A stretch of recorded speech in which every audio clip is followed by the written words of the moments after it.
is something which will be affecting not only the present generation, but it will be affecting the coming generation also.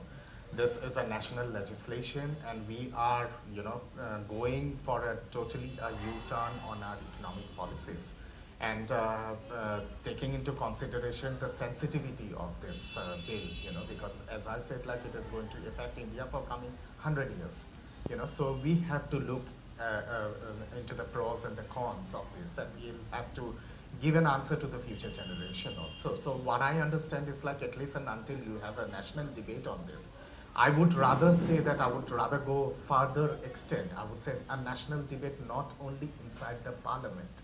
There has to be a national debate on this outside the parliament also, because this is a national issue.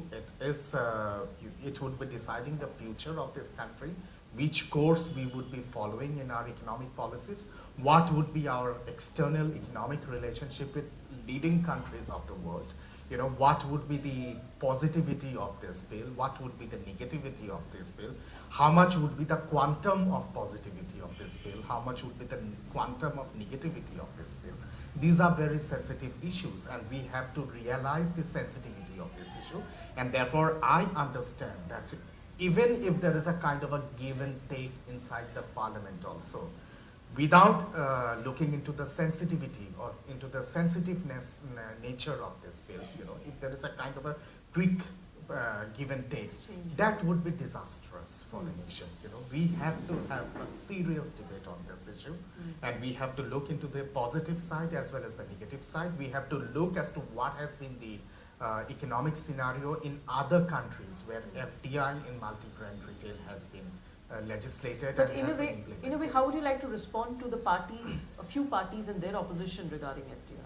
See, like the opposition also have their take on this, on foreign direct investment. The ruling alliance also have their take on foreign direct investment. So like we have to weigh both, like we have to look into the positive side of what would be beneficial for us, how much benefits would we get out of this, and what would be the return of what we are giving out.